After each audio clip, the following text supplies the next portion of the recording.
Y'all ready for the word? I was asking. Okay, good. Exodus 1:22, Bible app, Bible. I'm just going to use this as our one thematic verse for the day. I'm going to go over some others right here in this passage, but I'm just going to read Exodus 1:22 and then just take off. Exodus 1:22 says this: Then Pharaoh commanded all his people, saying, Every son who is born you are to cast into the Nile, and every daughter you are to keep alive. Then Pharaoh commanded all his people, saying, Every son who is born you are to cast into the Nile, every daughter you are to keep alive. Today I want to talk to you from the topic surviving Pharaoh. Surviving Pharaoh.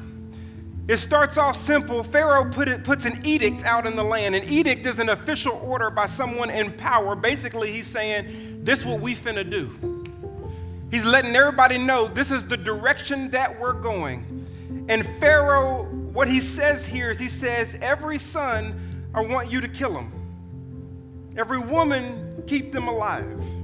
I need all the men and the women in here to understand a simple observation in this verse, that while the enemy is after everyone, he has a specific hit on men.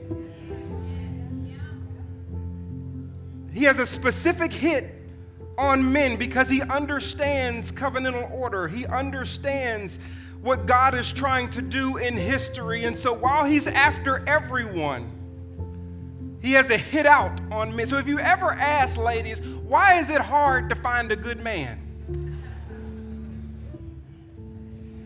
If you've asked that question, you're thinking too humanistically. Because you got to understand that Pharaoh was after him. If what you see is all you see, you do not see all there is to be seen. Because Pharaoh was coming.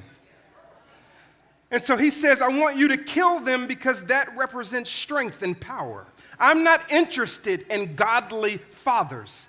I'm not interested in godly husbands. I'm not interested in men who are known in the gates. I'm not interested in men who love God in City Hall, who sit behind the judge's chair. I'm not interested in those types of men, because if you have those types of men in society, the enemy has a problem. And so he says, we gotta do something to terminate that. So he wants to take what has been conceived in you that you have given birth to and kill it. That's what he wants to do, because the enemy here is interested in the replication of his kingdom. He's not interested in the replication of God's kingdom. That's not what he wants to do. He's insecure. Did you know the devil's insecure? He's insecure, so here he comes up with an edict and a plan to take out society by starting with the head, by taking out the men. He says, I want to do this in Exodus 1:10 simply because, come, let us deal wisely with them, he says, or else they will multiply, and in the event of war, they will come up against us. You see, he's thinking about a military problem. And in the event of war, we got to take them out because I don't want them to come up against us, because I'm interested in the multiplication of the advancement of my kingdom, not God's. And so I need to change things. You need to understand that the enemy is he's an imitator of God. God from the beginning said, let us make man in our image according to our likeness and let them rule and be fruitful and multiply. He told Noah the same thing after the ark docked. He said, be fruitful and multiply. In Matthew 28, he said, go ye therefore and make disciples. That is the same. Be fruitful and multiply. Have replications of who I am all over the earth. And the enemy wants to do the same thing. Be fruitful and multiply so that I can advance my kingdom against his kingdom. And he will employ you to help him do it. So if you're a believer in the room and you feel negative about the fact that people can do evil things and be successful, don't get confused, because God is not the only one who blesses. Even when you see lukewarm Christians, the enemy will use Christians too. Wasn't it not the enemy who tried to bless Jesus in the wilderness? He said, if you bow down and worship me, I will give you the kingdoms of this world. So he's trying to get Jesus to be on his team. Trust me when I tell you, he'll definitely try to get you to be on his team. And so here, he's trying to figure out a way to suppress the people of God from multiplying. So his first plan, you find it in Exodus 1:11. His first plan, he says, so they appointed taskmasters over them to afflict them with hard labor. So he wanted to make things hard on them. That was his first goal. His first goal was to say, let me just make life hard on them, because if I can make life hard on them, then they'll become doubters, they'll lose faith, they'll become people who are walking away from what brought them where they came from. They will start taking a step back from their calling if I can just make life hard on them. I missed to say when Jerry was up here talking, and he was talking about the church and all of the things that are going on, the enemy, bro, is trying to make life hard on you. Because he wants you to give up and quit. He doesn't want the multiplication. He's not interested in this thing advancing. He's not interested in seeing God's people being discipled to advance God's kingdom. So he's going to try to make this thing as hard as possible. And as soon as he made it hard, it says, verse 12, but the more they afflicted them, the more they multiplied. So sometimes you got to understand that God will allow you to live in a season of affliction, because he also knows that affliction is one of the main ingredients of multiplication. See, the saints of Jesus Christ tend to come together when they're afflicted. The saints tend to get in their word when they're afflicted. They tend to pray more when they're afflicted. So God even used the enemy to afflict the people so that he can get more multiplication in his own kingdom. So I need you to understand, when he's talking about the middle, God will allow you to sit in that space because he knows that space is the space where you'll be the most dependent. The Christian life, ladies and gentlemen, is not about your independence. That's the human life. As you grow up from child to adult, you're trying to become more independent and get out of your parents' house and take care of yourself. But the Christian life is about becoming more dependent.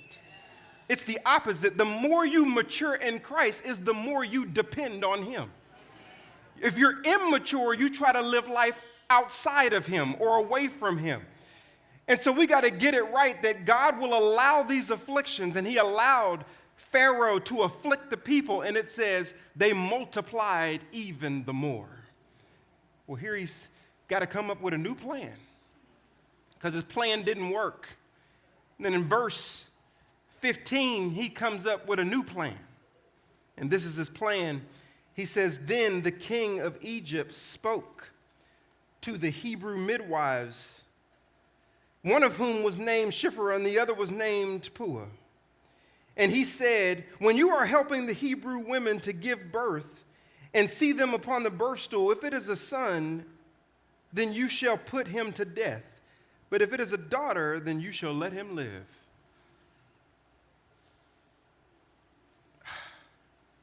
Okay. Hebrew midwives, I need you to use your experience. I need you to use your vocation. I need you to use your talent, your abilities to go kill the Hebrew boys. Okay, y'all didn't get that. Okay. Jerry, let me say it in a more modern way. The enemy is so crafty that he'll go get God's women and tell them to go kill God's men.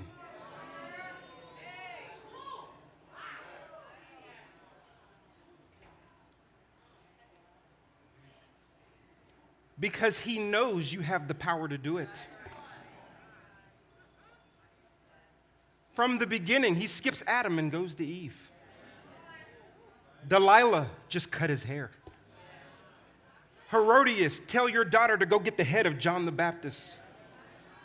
Jezebel, kill the prophets. He knows that the women have the power to kill men. And so he'll use God's women to go kill God's men. That's why Proverbs 14:1 says, a wise woman builds her house, but a foolish one tears it down with her bare hands. And there's a lot of powerful women in the Bible who used their power the right way, and it came to salvation. Rahab saved her family while the walls were crumbling down. Ruth didn't go back to her comfort zone or her past to operate, but went with Naomi and found a man named Boaz, gave birth to a son named Obed. Obed gave birth to a son named Jesse. Jesse gave birth to a son named David. David in the lineage of Jesus Christ. Why? Because Ruth would not let her past dictate her future. And so a generation of men came who were saved, bringing about a genealogy to Jesus Christ. It doesn't even stop there. You have Priscilla that with her husband Aquila properly taught Apollos the gospel to make sure that he taught it correctly so that the kingdom of God can proliferate and live. Was it not Paul who sent Phoebe to make sure that the church could continue to expand the right way? And he said, listen to her. These are women who built the house, and they would not let it be torn down. What am I telling you? I'm telling you that if you've ever heard the ministry of Jerry Flowers, you really have the fingerprint of Tanisha all over you. If you've ever heard the ministry of Jonathan Evans, it's because you have Kanika's fingerprint all over you. If you've ever heard the ministry of Dr. Tony Evans, it's because you have the fingerprint of Lois all over you. These are women that when the enemy came in, they said, absolutely not.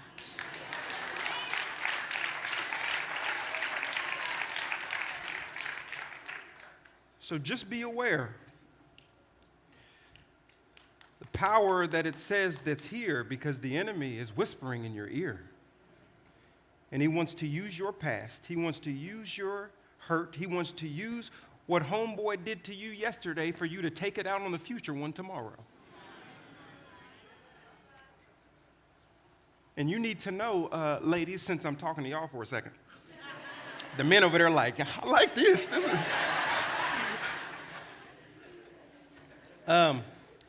that men don't come to earth on storks. This ain't Dumbo.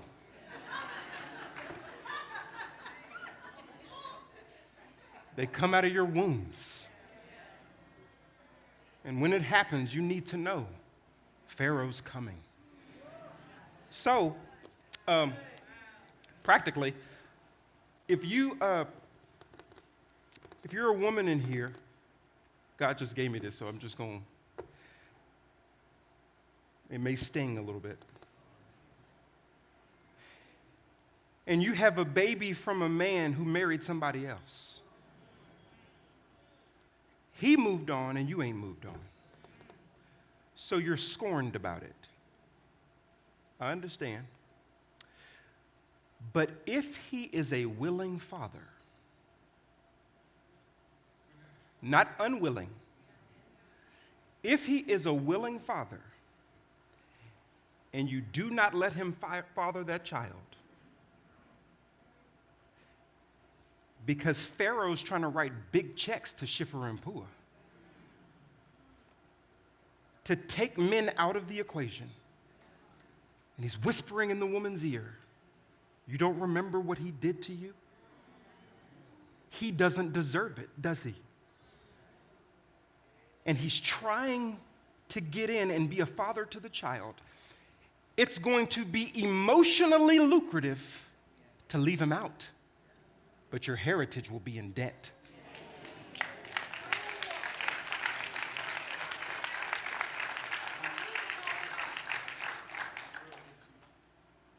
Because he's trying to get God's women to kill off God's men. You don't want him to be the dad. Satan doesn't either.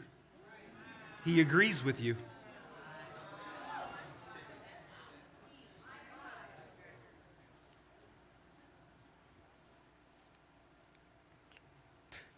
Everybody's preaching sermons on Moses.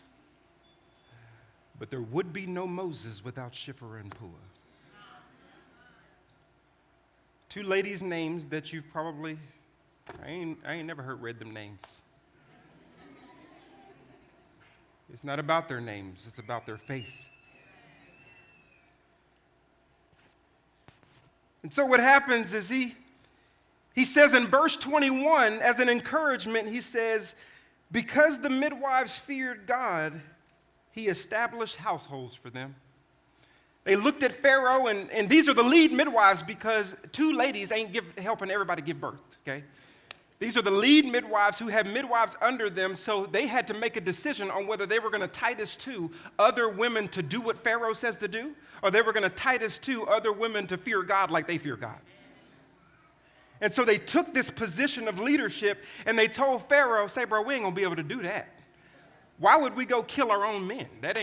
That's not a good idea. And so because they were unwilling to do it, even when the pressure came in, God established their heritage. And here we are in a passage where the edict comes because since God's people wouldn't do it, then he went back to his minions. So back in Exodus 1:22 where we started, he says, then Pharaoh commanded all his people. He had to go back to a different game plan. He went back to his own minions to try to figure out how we're going to get this done. And what he wants to do is he wants to kill the thing that God has conceived in you that you have given birth to, that you want to see develop and grow. Now, this is for everybody in the room. Everybody in the room has something that has been conceived in them that you have given birth to, and you desperately want to see it grow. You want to see it develop. You want to see it mature. You want to see it nurse its way to full maturity. You want to see your passion grow. You want to see your business grow. You want to see your marriage grow. You want to see your relationship grow. You want to see your family grow. You want to see your child grow. There are things that give you life that you want to see grow, and Pharaoh's coming after all of it. Why? Because if I can let them live but take the thing that gives them life, I can make them my slave. It's called your reason for living, your reason for being. Now I'm doubting. Now I'm depressed. Now I'm down and out on God. I ain't trying to go to church. Now I don't trust. Now I'm losing faith. Now I'm out of there. Perfect. Got one, let's go to the next one. He'll let you live. He just wants you to live for him. So he'll try to crush your dreams and crush your purpose and crush your calling. Crush your family and crush your marriage. You thought y'all just get on each other's nerves. And you do.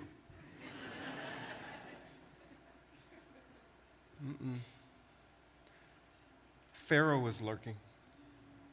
Ephesians 6 says, we do not fight against flesh and blood, but against the rulers, the principalities, the war forces of darkness, the spiritual forces of wickedness in heavenly places. It's beyond what your eyes can see. Everything visible and physical is preceded by something invisible and spiritual. And if you don't get that or see that, it'll mess your whole life up because you'll be living life with only a humanistic perspective on why things are happening. And Pharaoh sees that it was conceived. He sees that you've delivered it. He sees how strong it is. He sees the growth, and he wants to kill it, whatever it is, because he needs you to be so down and out that you will just continue to build his stuff. And here, in Exodus 2:2, you have a lady who finds herself pregnant. It says, the woman conceived and bore a son. Uh-oh. And when she saw that he was beautiful, she hid him for 3 months. Okay, now, a lot of times we read the Bible and we don't really put ourselves in the person's position. I give birth, and it's a son. Yay,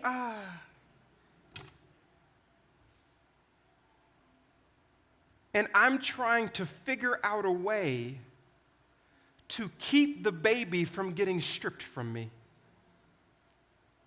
I'm trying to figure out a way because she saw that it was beautiful. The word beautiful there means healthy.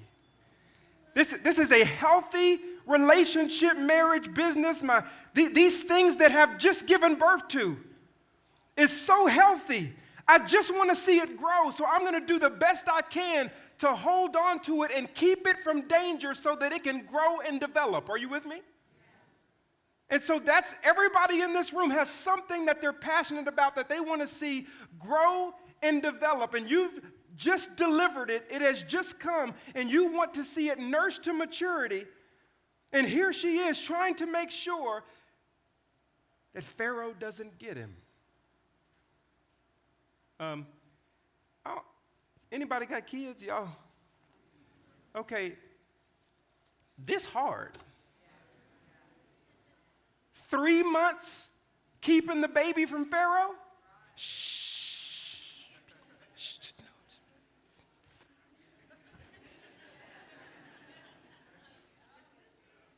You got to understand that she's losing her mind.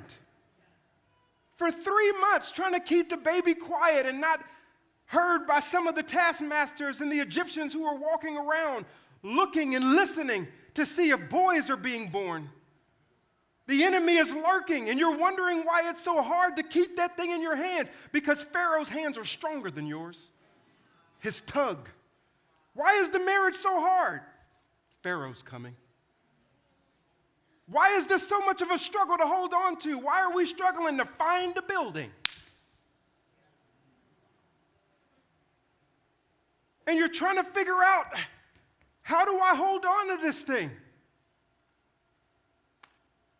Anybody ever feel like that? And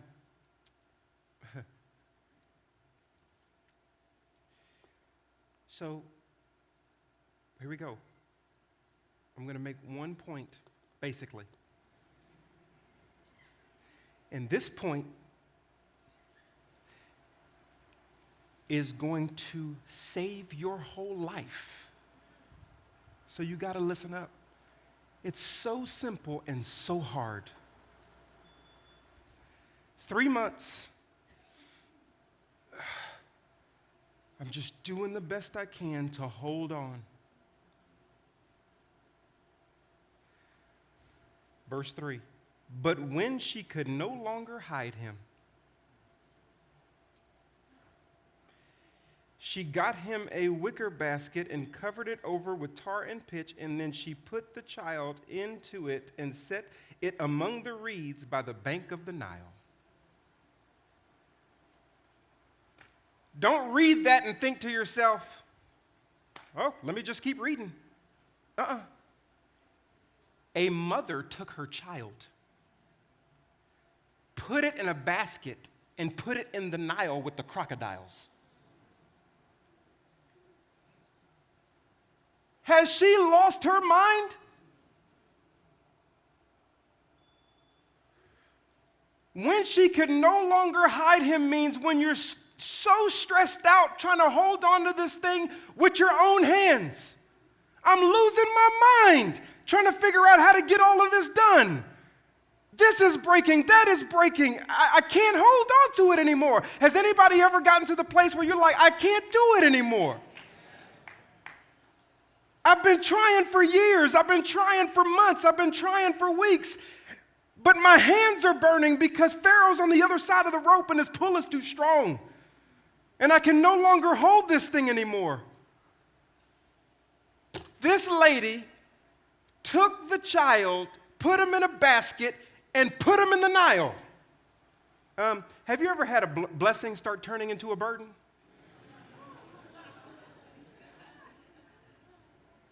That's how you know that things are starting to slip and Pharaoh is doing a pretty good job of coming after your stuff, because you were excited about it and now it's burdening you.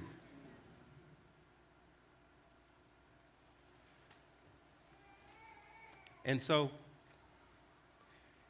she takes the baby, puts the baby in a basket, and puts it in the Nile. I got to get a little bit closer. Let me come around. You need to know that your survival is not going to be dependent upon what you're able to hold on to. Your survival is going to be dependent upon what you're willing to let go of.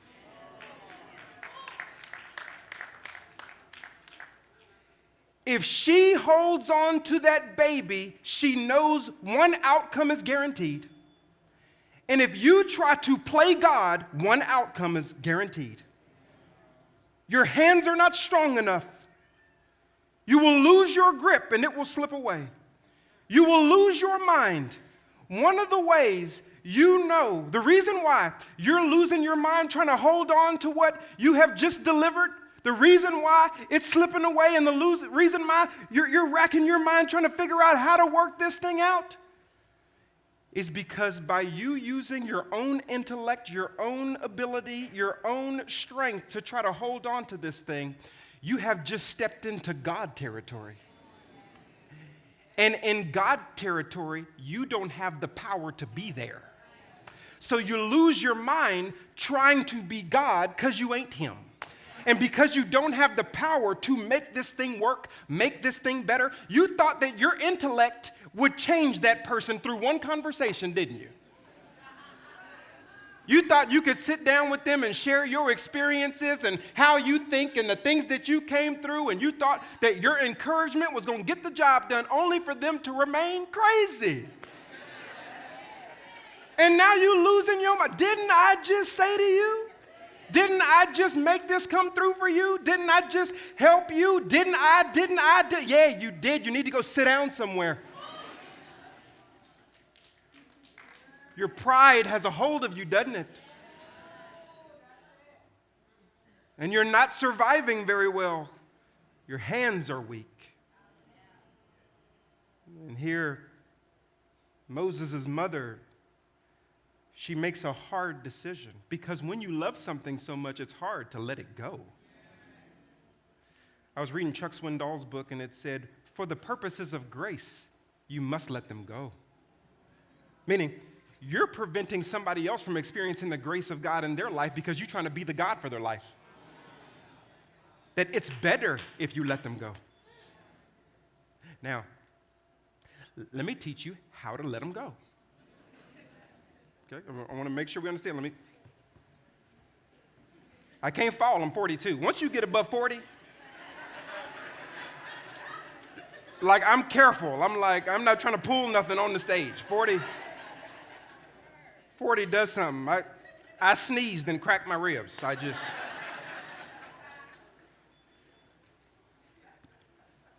She put the baby in the hands of God. God, you have to do it. I can no longer lose my mind. I can no longer be a crazy person.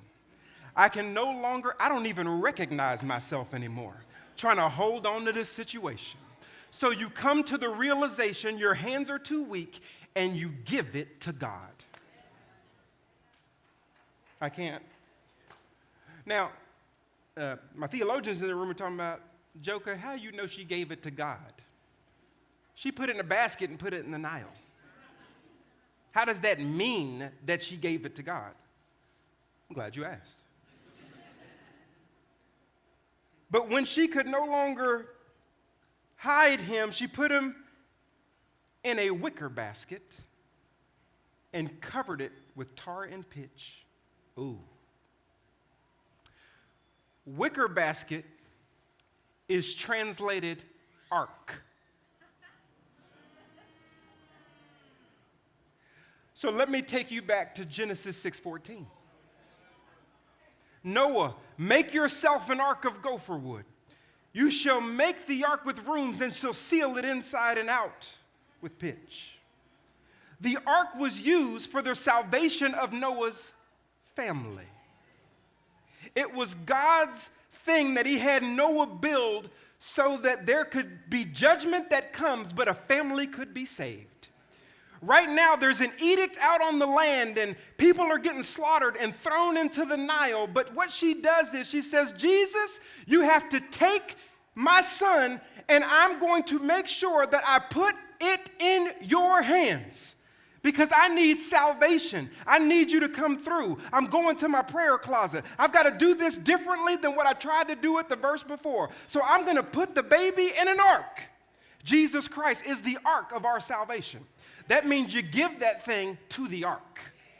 He said, those who come through my doors, John 10:9, will be saved.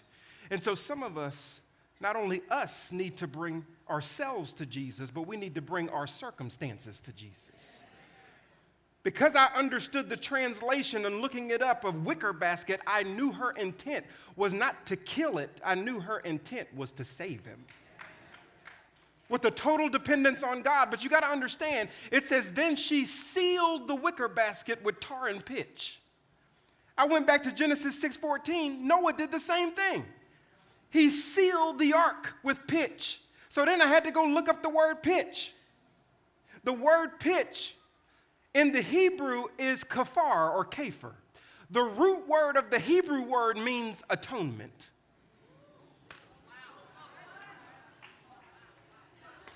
Bruh.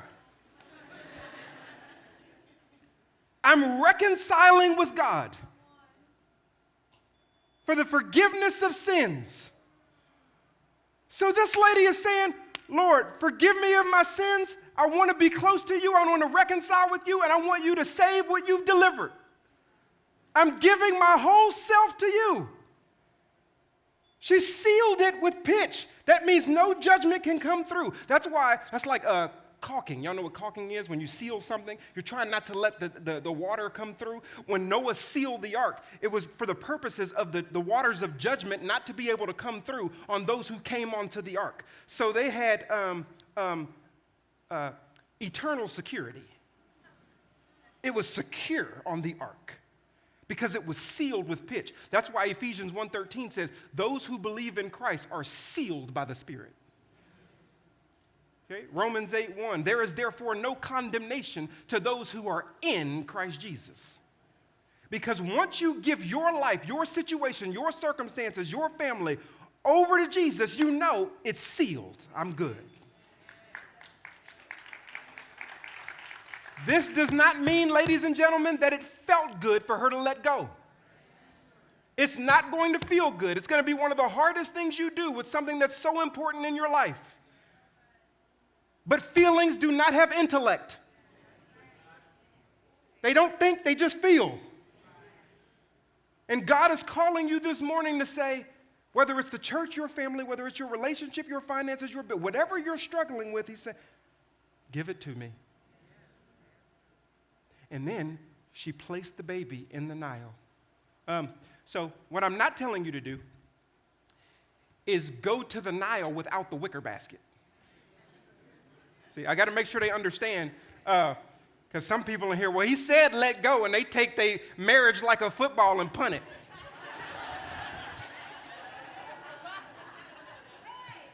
He said let you go. No, I didn't. I said you put it in the hands of God.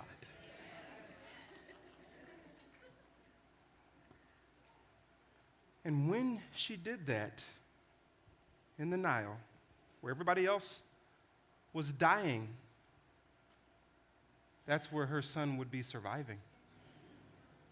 In the hands of God, drowning became deliverance. In the hands of God, disaster became destiny. Because he was able to turn that thing around. Psalm 55:22 says, cast your cares upon the Lord, and he will sustain you. Matthew 11:28, come to me, all ye who are weary and heavy laden, and I will give you. Okay.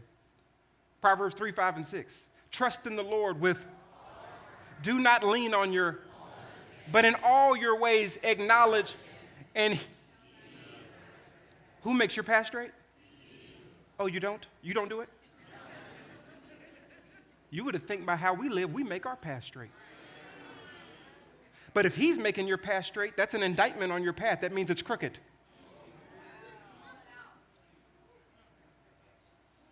If he sustains you, that means you don't. If he gives you rest, that means you don't. See, through the scriptures, God is trying to take responsibility, but he won't take responsibility from people who think they're their own God. So he'll let you keep it.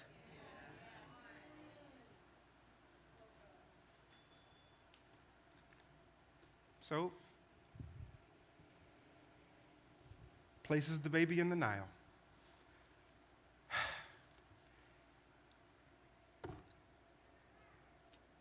His sister, verse 4, stood at a distance to find out what would happen to him. This is Miriam, Moses' sister. So his sister like this. Oh, this is a mess. But I thought about Moses' mother having to do it with her child watching. But what the child was watching was the faith of a parent. And her having the ability to watch that faith. Don't you know people are watching you when you give things to God? And they're wondering what would happen to it.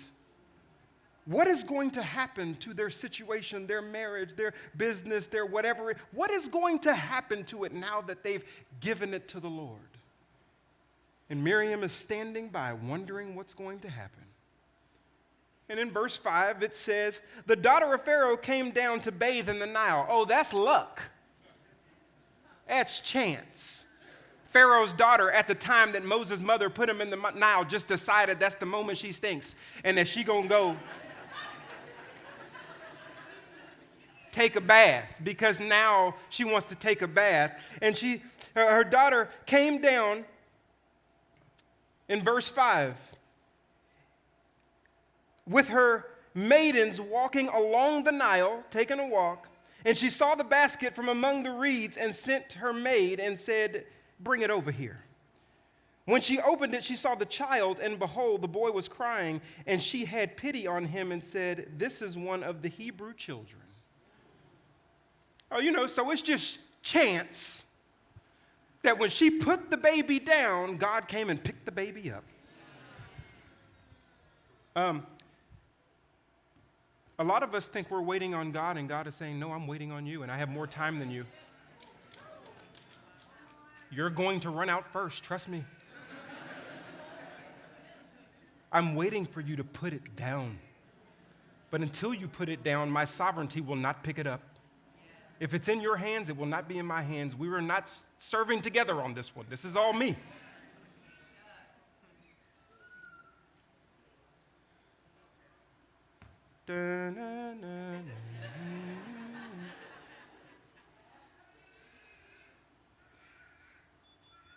He's waiting for you to move. In our church, we install motion detector lighting. The reason why we install motion detector lighting is because, people who don't pay bills don't turn off lights. So we had to figure out a way to save on our electric bill. This was when I was in high school. It's been around a long time. They did a presentation for us, and they basically said, the power is installed, when you come into the room, the power experiences the movement on the ground, and then once it experiences the movement on the ground, then it activates the power that's in the air. So if the power is not coming on, it's because there's no movement, not because there's no power.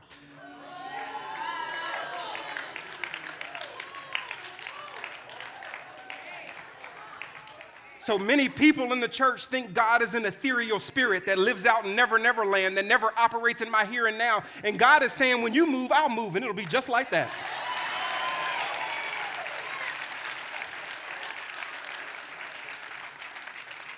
Some of y'all are like, yeah, I used to be in the world. I know what song you're referring to. I know what song you're referring to. And so God is watching with all the power. Your hands are not as strong as Pharaoh's hands, but God's hands are much stronger than Pharaoh's hands. He doesn't even need to use two of them. The Bible calls it the mighty right hand of God.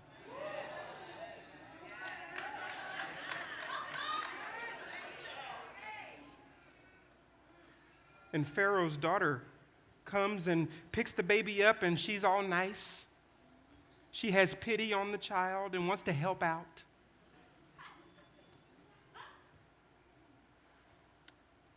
But because Miriam was watching what happened, You got to be kidding me. Pharaoh's daughter picked up the baby. This faith thing works. Well, now I want to be a part of it. I want to do it too. I want to join in on this God stuff. So Miriam comes up with a plan.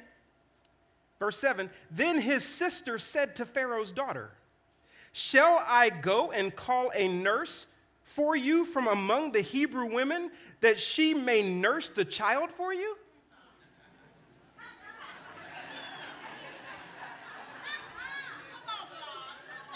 This little girl said, oh, this is going to be fun. Hey, I got an idea, Pharaoh's daughter. You can't nurse the baby.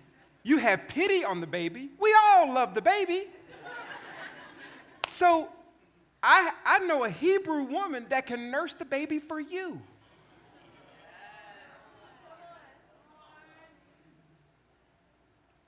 Watch this response. Pharaoh's daughter, verse 8, said to her, go ahead. So the girl went and called the child's mother.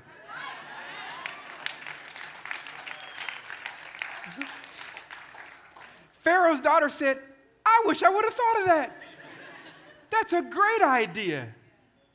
Little did Pharaoh's daughter know that Miriam was going to get her mom, who had just put the baby down.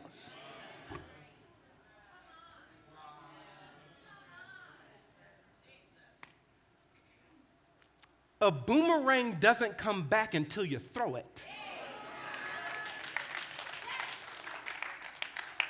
If it's in your hands, it's just in your hands.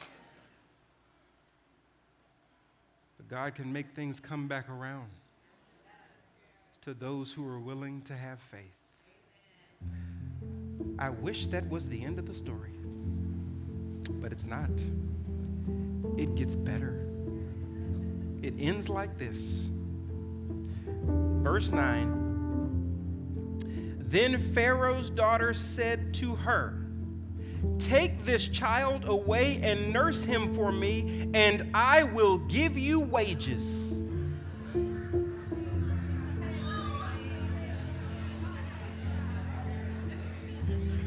This lady got paid to nurse her own baby. Don't you know that God is able to do exceedingly, abundantly, beyond all that you can ask or think, according to the power that works in you? God wants to take it to a whole nother level. He's just waiting for you to let it go. God is trying to take your situation higher. He's just waiting for you to let go of control. God is going to do something that you can't even imagine in your mind. But you're going to be able to tell the story later. She's nursing her own son, the thing that was conceived in her, that she delivered, that she wanted to see grow and develop, that she had to make the hard decision to put him in the wicker basket, to place him in the Nile. God picked it up and paid her wages. And the good part about it is that's Pharaoh's daughter who's paying her. That means the enemy is writing checks against his own plan.